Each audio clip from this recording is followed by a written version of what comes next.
Gracias por tu amor, por tu misericordia, Dios. Gracias por tu fidelidad. Gracias por esta oportunidad que nos da, Señor, de reunirnos una vez más por estos medios, Señor, para exaltar, para glorificar tu nombre. Gracias, Señor, porque nos permites hoy venir a tu presencia. Ponemos en tus manos este tiempo, Señor. Direcciona al pastor Juan, Señor, que tú, Señor, seas hablándonos a nuestro corazón por medio de su vida, Señor. Que este tiempo sea un tiempo de edificación y provecho para nosotros en el nombre de Jesús. Amén y amén. Bueno, mis hermanos, les dejo entonces en compañía del pastor Juan. Pastor Juan, bienvenido, Dios le bendiga. Muchas gracias, pastor, hijo, hermano Juan Esteban. Dios lo bendiga. Buenas noches, hermanos. Dios bendiga sus vidas. Esta noche es realmente muy importante. Cada vez que podemos estudiar la palabra es una bendición. Yo estoy feliz de saber que ustedes están caminando y que continúan esa marcha hacia la eternidad, que la continuamos juntos en el camino de la fe en el Señor Jesucristo, nuestro Salvador.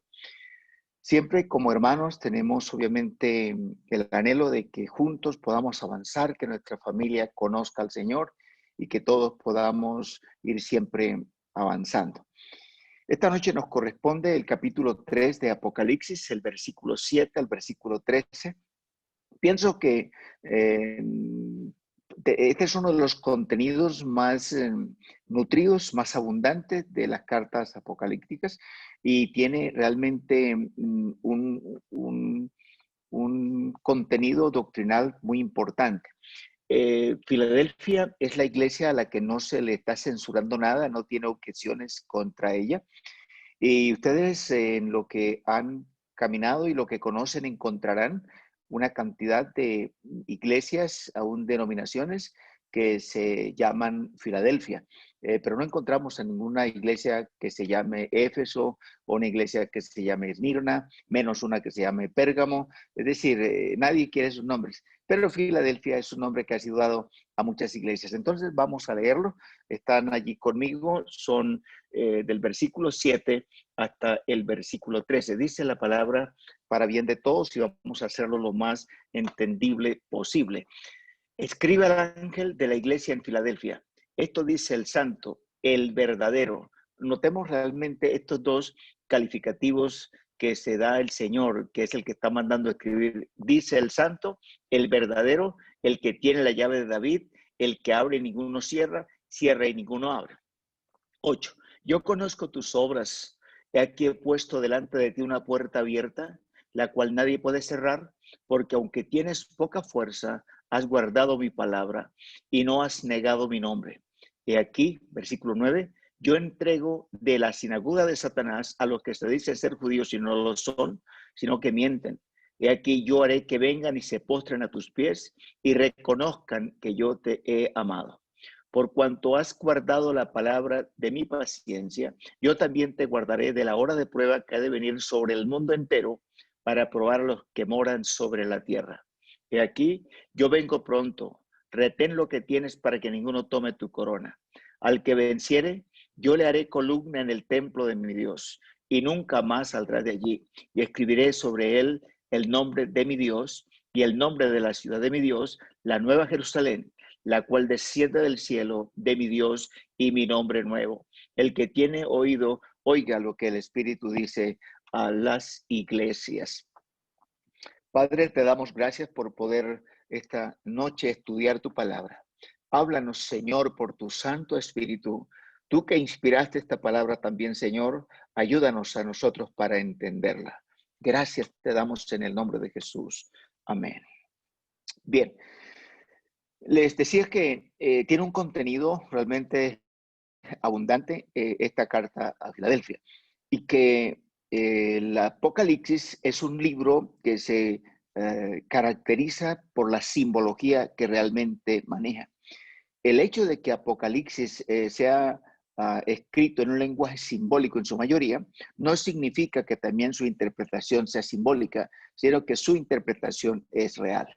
Les he dicho en ocasiones anteriores, para refrescar un poquito este concepto, que es muy importante que nosotros hoy estemos aplicando el método de estudio, el gramático histórico, que realmente dentro de la hermenéutica bíblica y obviamente en toda hermenéutica es el más confiable y es el que nos ayudará mucho.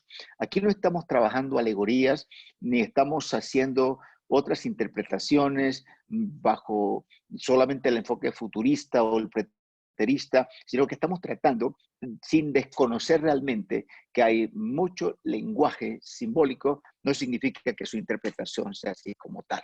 Muy bien. En el versículo 7 tenemos la orden de escribir. Y esta orden es apenas natural que la está dando el Señor. Dice, escribe al ángel de la iglesia en Filadelfia. Usted observa que el versículo 7 comienza diciendo que Juan debería escribir al ángel. Este mensaje lo recibía el mensajero o el pastor, esta carta, y era él obviamente quien se encargaría de comunicarlo a las iglesias. Esta es una característica en cada uno de los escritos de esta carta. Entonces, pues creo que mi batería está como un poquito, a ver si nos ubicamos ahí. Bien, bien, entonces, Filadelfia significa amor fraterno. Ese es el sentido que tenía o el significado que tiene la ciudad, cada una de las ciudades que aún existen en nuestro tiempo, en el territorio turco hoy, lo que otrora se llamara el territorio o Asia Menor o la colonia que tenía Roma sobre este sector. Estaba esta iglesia o esta ciudad mejor a unos 45 kilómetros de Sardis, la ciudad que vimos anteriormente o la carta que estaba allí. Y Filadelfia estaba ubicada sobre una región volcánica. Esto es aún real en nuestro tiempo. Había muchos templos en la ciudad de Filadelfia y estos templos estaban dedicados a muchas divinidades paganas. Se conocía en el tiempo en que está siendo escrita esta carta como la Atenitas. Hubo, por ejemplo, un tiempo, ¿me pueden escuchar? Sí, correcto. Sí, señor, lo estamos Sí, escuchando. señor. Muchas gracias, qué bueno poderles ver. Sí, Sí, es señor. que se me ha cerrado un poquito el micrófono, gracias.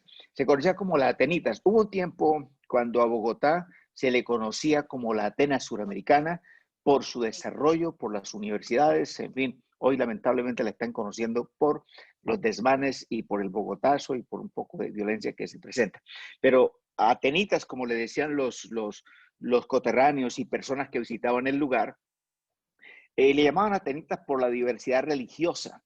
Era una iglesia muy politeísta, tenía muchos dioses y era también a su vez uno de los lugares que tenía una mayor tolerancia hacia los diferentes u otros credos religiosos del momento. Tenía también en Atenas un gran templo dedicado al dios Dionisio. Dionisio entre los griegos y también se conocía como el dios Baco para los romanos, que era el dios del vino o el dios del bacanal, el dios que les permitía realmente como disfrutar sus momentos y sus tiempos. Para los romanos era muy importante el reunirse allí porque podían tener pues sus libertinajes igual que los griegos y la gente del momento. La ciudad fue usada, dicen pues en su momento, como un centro de la expansión del helenismo.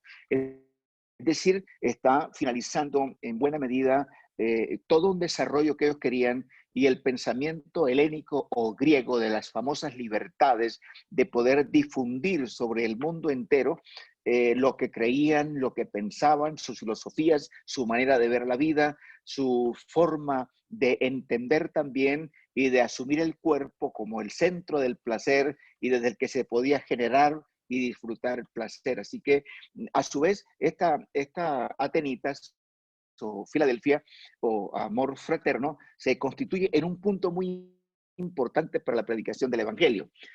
Si ustedes desean ir conmigo, por lo menos estar tomando notas, en el capítulo 19 de los Hechos, el versículo 10, Hechos 19, 10, lo que puede uno inferir de allí es que es desde Éfeso donde el Evangelio va llegando a cada lugar. El versículo 10 dice Lucas, haciendo la narración de lo que están trabajando, en este caso Pablo, Lucas, Silvano, Timoteo y otros que están con él. El verso 10 dice, así continuó por espacio de 2 años, de manera que todos los que habitaban en Asia, judíos y griegos, oyeron la palabra del Señor.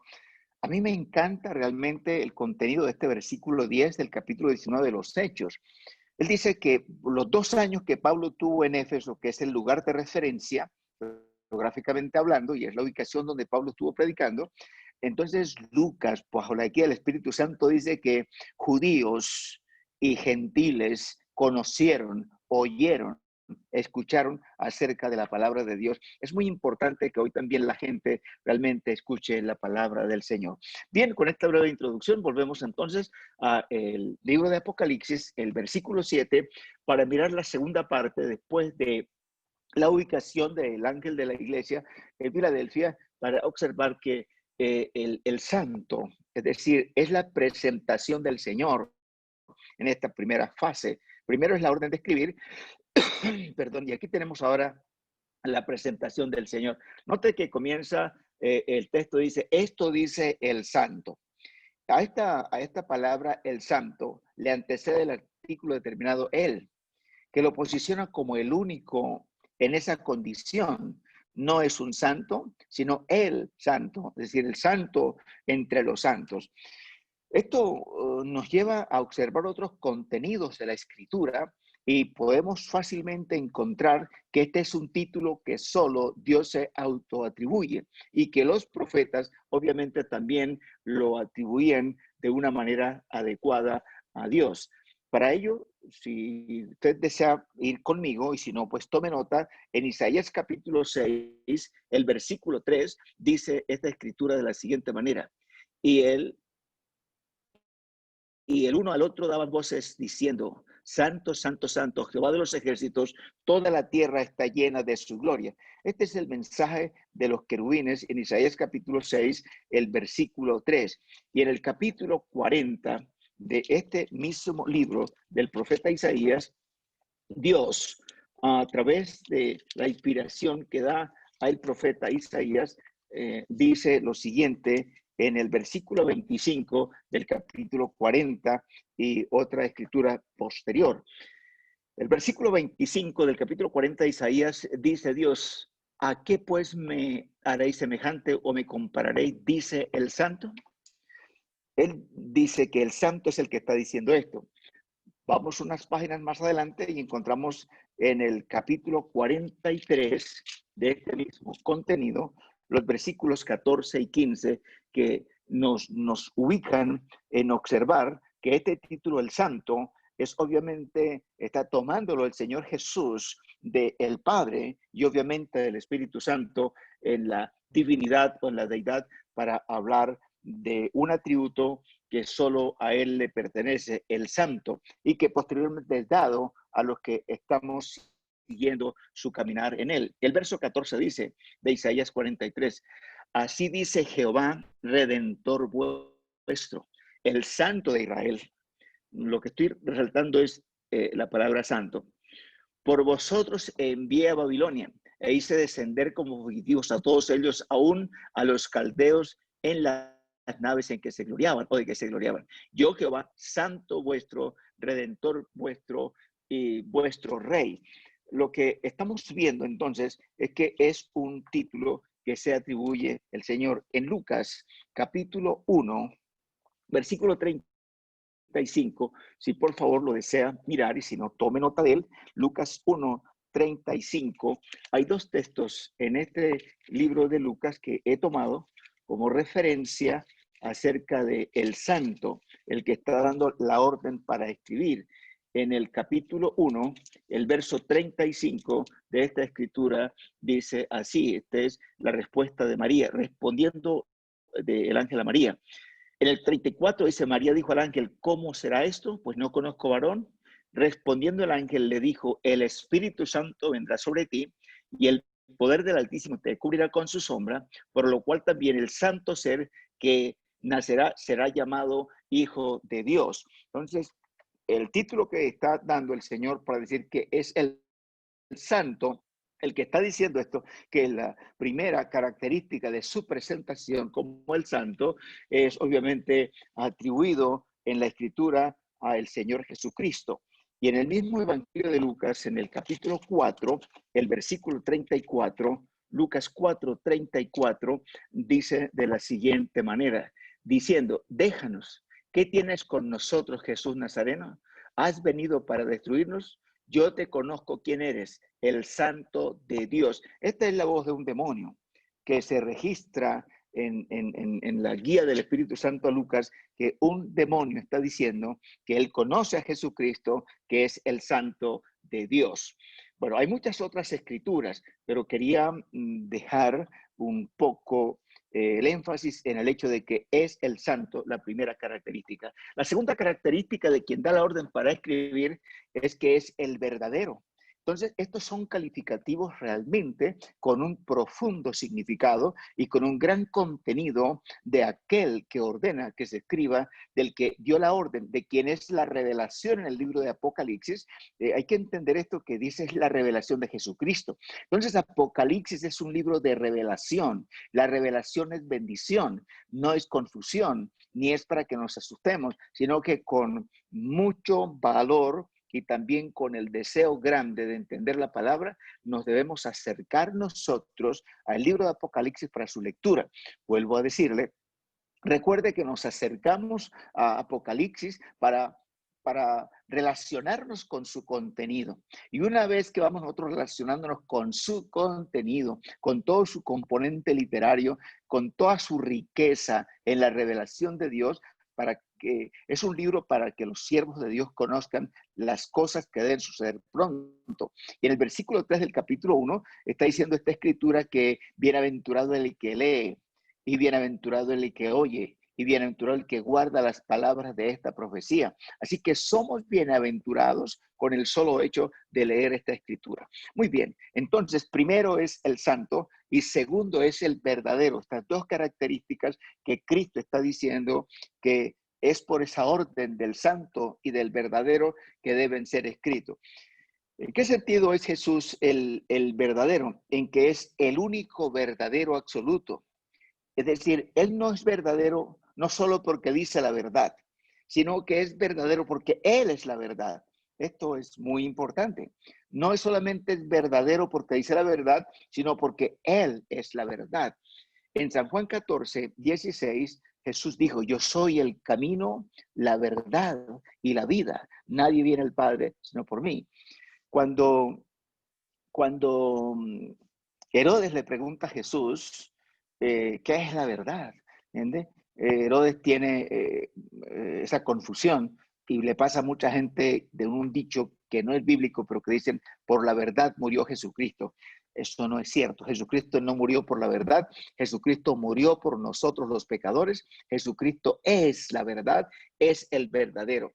Primera de Juan, capítulo 5, versículo 20, que usted, si desea, puede ver conmigo, dice lo siguiente. Primera de Juan 5:20 dice así, pero sabemos que el Hijo de Dios ha venido y nos ha dado entendimiento para conocer al que es verdadero y estamos en el verdadero, en su Hijo Jesucristo. Este es el verdadero Dios y la vida eterna.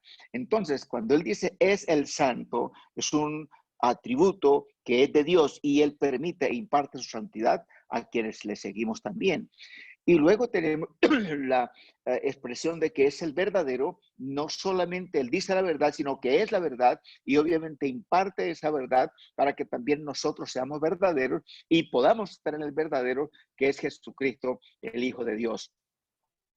El tercer aspecto que se menciona del versículo 7 es que es el que tiene la llave de David. Bien interesante este hecho. Dice, el que tiene la llave de David.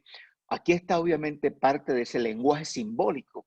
No es que David tenía una llave grande y la fue dando de generación en generación, sino que es la orden de predicar y era a través de David que vendría el Mesías y a través de él entonces se manifestaría a esta tierra en la persona de Jesucristo, el santo y el verdadero para salvarnos.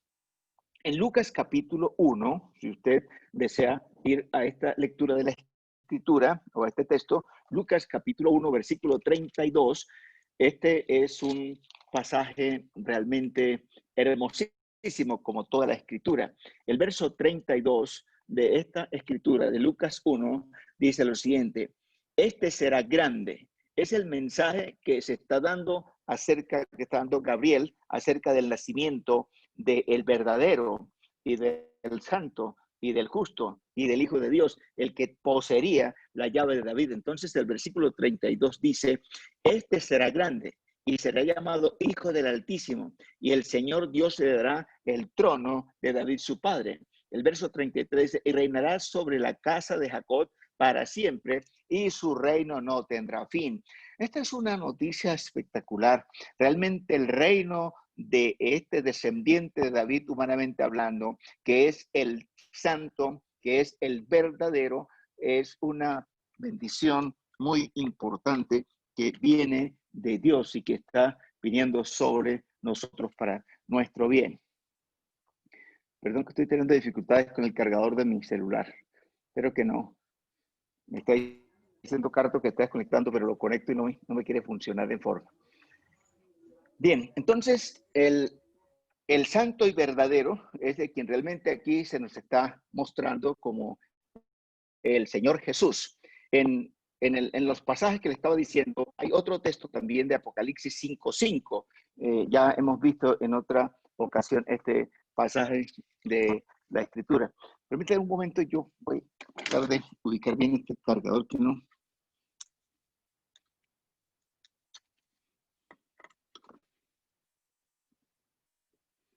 Bien, que funcione, no sé por qué. 5:5 Apocalipsis, estamos hablando acerca del que tiene la llave de David. Dice: y uno de los ancianos me dijo: no llores, he aquí el león de la tribu de Judá, la raíz de David, ha vencido para abrir el libro y desatar sus 7 sellos.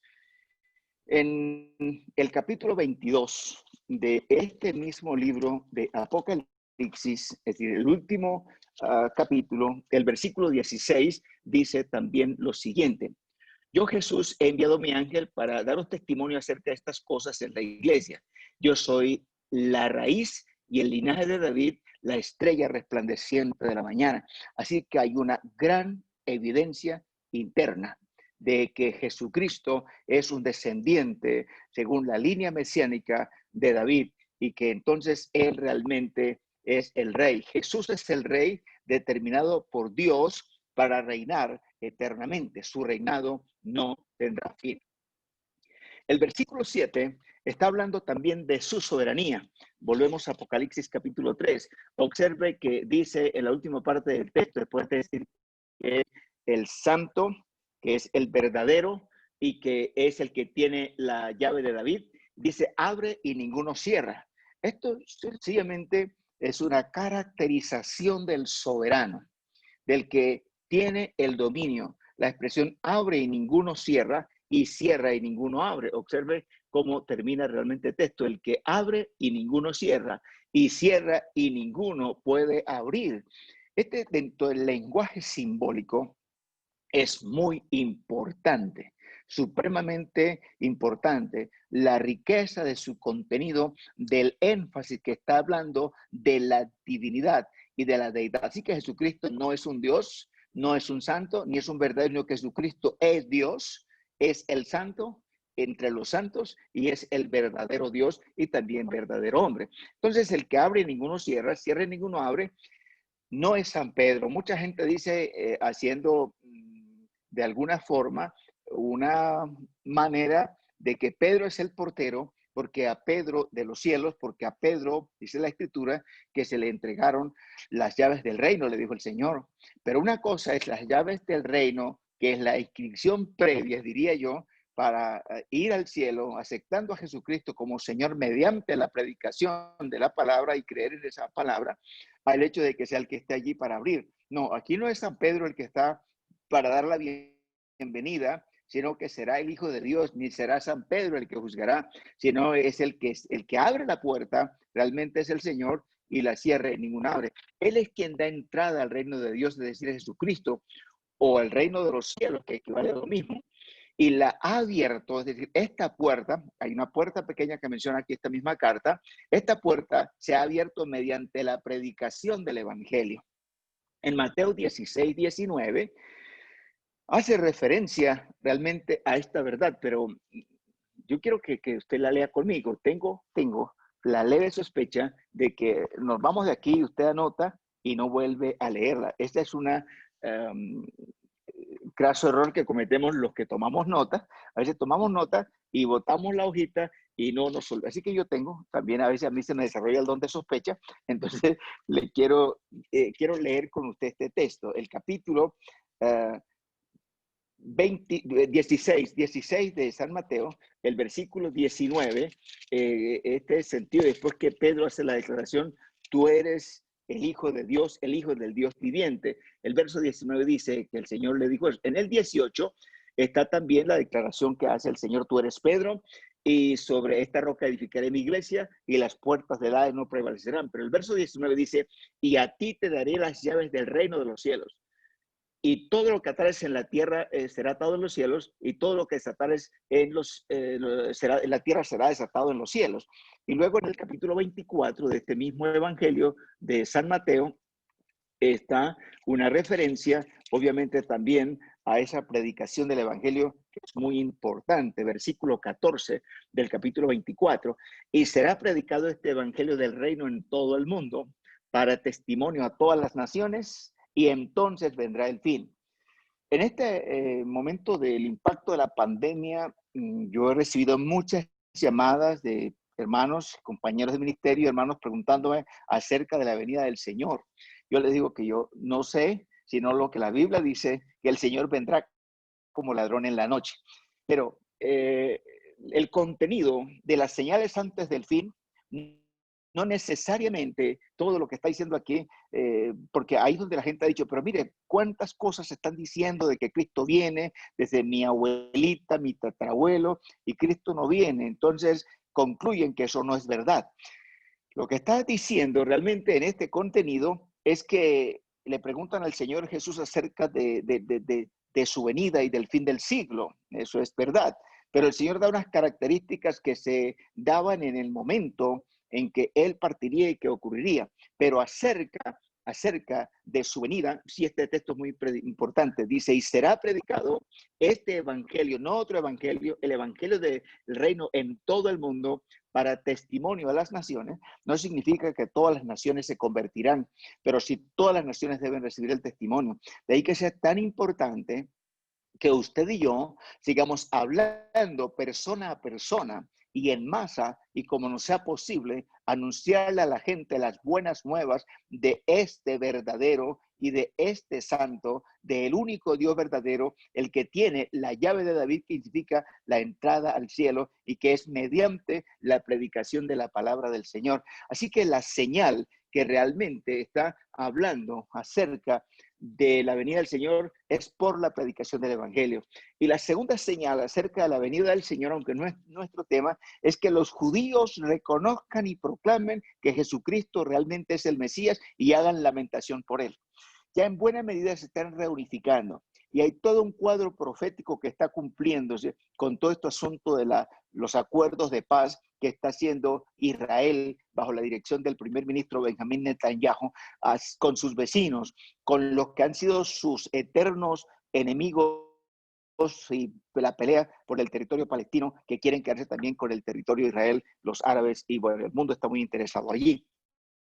Entonces, esas dos señales son determinantes. Cuando Israel comience a reconocer al Mesías, cuando hagan la lamentación por él y cuando sea predicado realmente el Evangelio.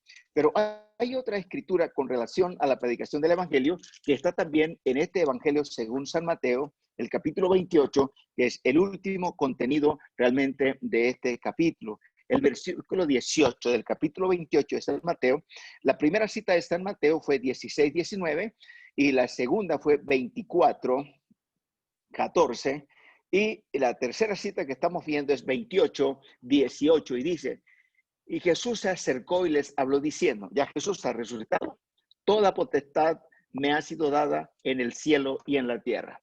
Yo he encontrado en este pasaje la autorización y la autoridad que Dios está dando a cada uno de nosotros los creyentes, para que continuemos haciendo la tarea de la predicación y la enseñanza del Evangelio de nuestro Señor Jesucristo, y que tarea que debemos hacer con amor y con una dedicación realmente para hacer la obra. Entonces note que Cristo dijo, toda potestad me fue dada en el cielo y en la tierra. Hasta aquí está diciendo el Señor Jesús que Él recibe obviamente del Padre, en este caso es la Trinidad, el Dios que es un Dios tripersonal, que es el Padre, que es el Hijo y que es el Espíritu Santo, dice, me fue dada.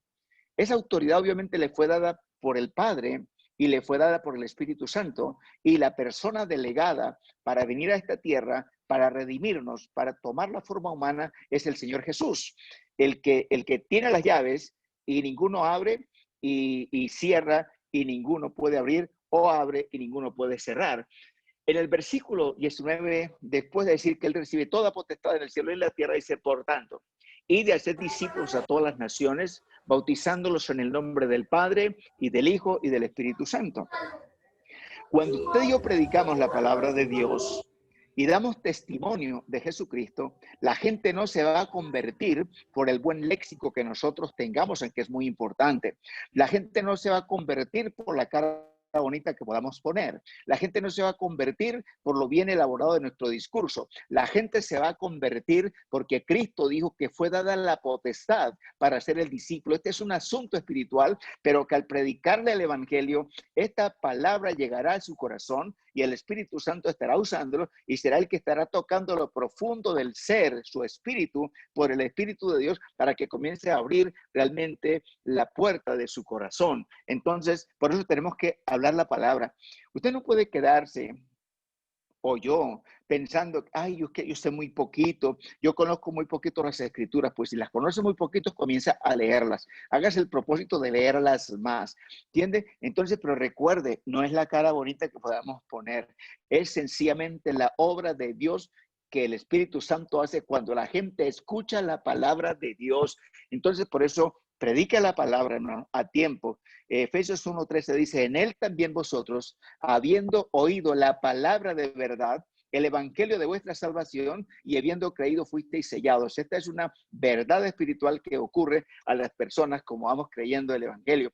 Si usted hace un poco de análisis, ¿quién le evangelizó a usted? Usted se dará cuenta que no fueron personas con un conocimiento grande de muchas cosas, pero conocían al Señor y conocían la palabra. Dice la historia que a Billy Graham, que tiene un centro misionero, como una escuela del centro misionero Billy Graham en Charlotte, en Carolina del Norte, es realmente espectacular lo que hay allí, aún después de años de haber partido de esta tierra el doctor Billy Graham. Una familia, unas personas fueron a visitar una familia exactamente allí, en el campo donde hoy está la granja que sirve como la biblioteca y ministerio Billy Graham. Es algo maravilloso realmente, por la gracia del Señor pude conocerlo. Y fueron a visitar a esta familia y todos los que fueron se encargaron de los padres de Graham y sus hermanos mayores, pero una señora anciana que no era muy hábil para la evangelización, observó que había un niño allí como metido detrás de la puerta, como escondidito, y se acercó. Era el pequeño Billy Graham y le habló y allí le condujo a conocer al Señor Jesús. Y realmente todos nosotros sabemos realmente cómo fue usado Billy Graham.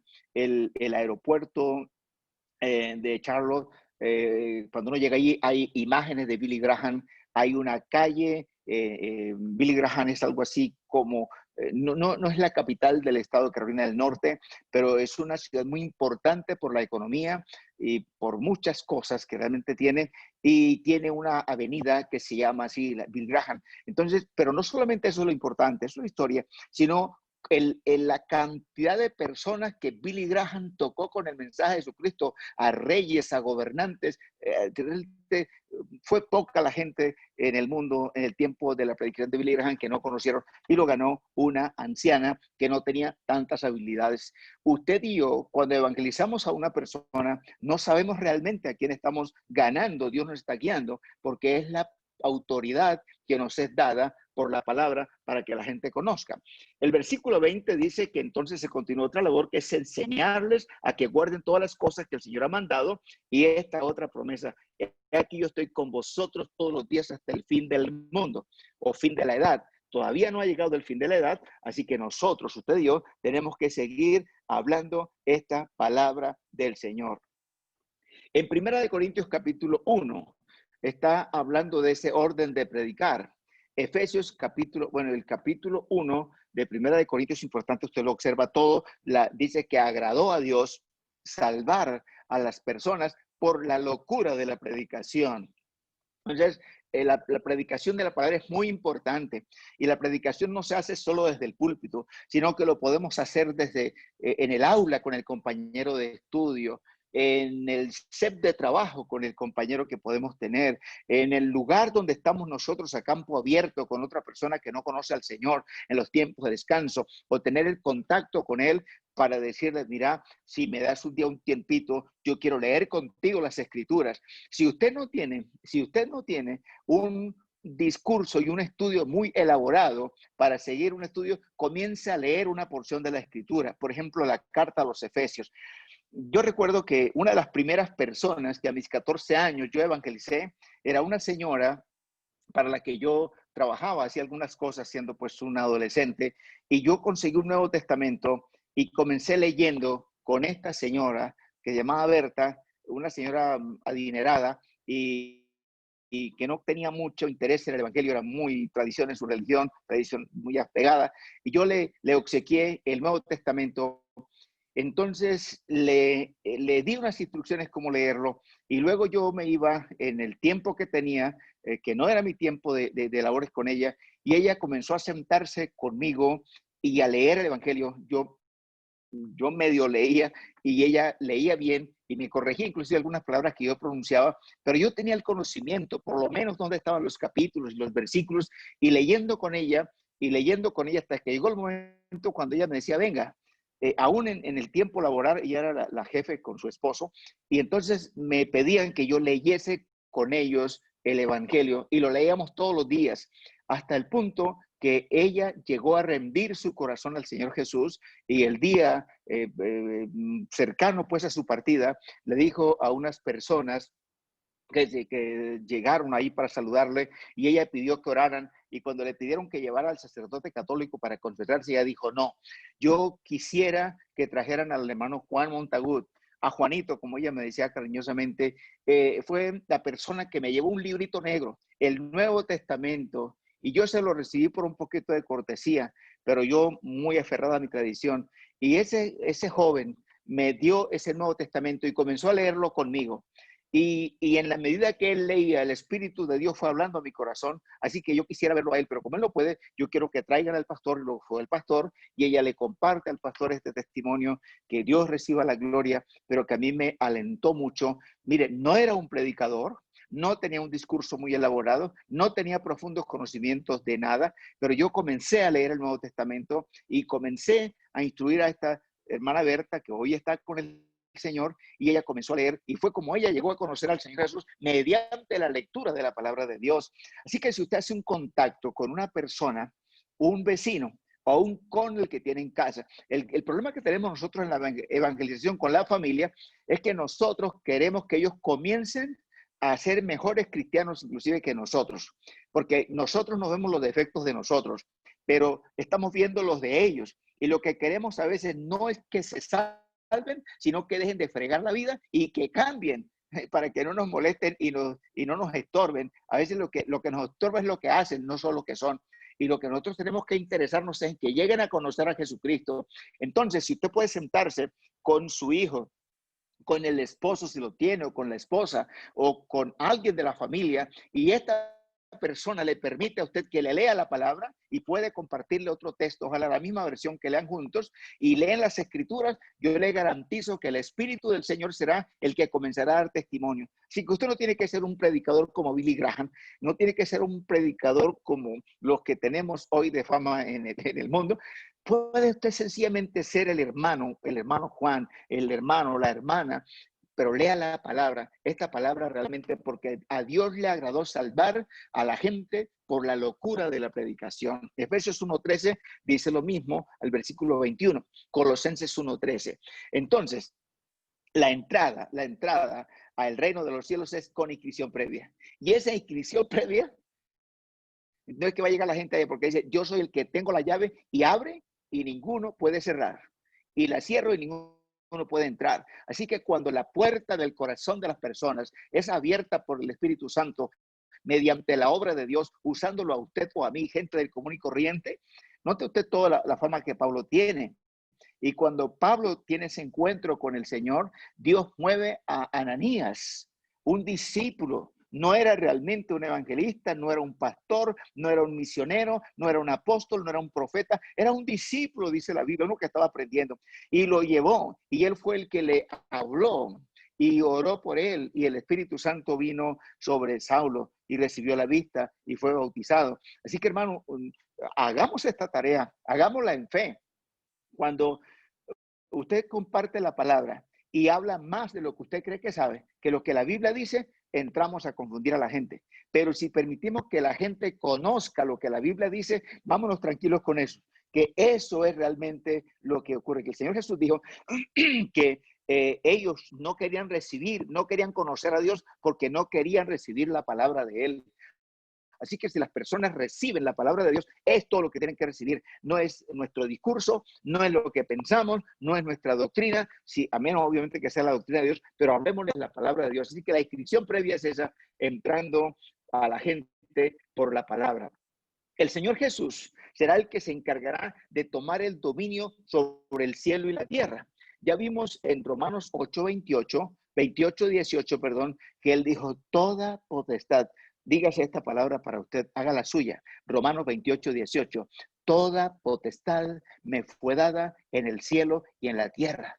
Por tanto, vayan y hagan discípulos en mi nombre. Esa es la palabra que tenemos que predicar, hermano. Esa es la verdad. Romanos 14:9 nos habla de esa misma verdad. Filipenses 2:9-11 nos habla de esa misma verdad. Y Apocalipsis capítulo 1, las citas que le estoy dando es Mateo 28:18, Romanos 14:9, Filipenses 2:9-11 y Apocalipsis 1:18 que dice lo siguiente.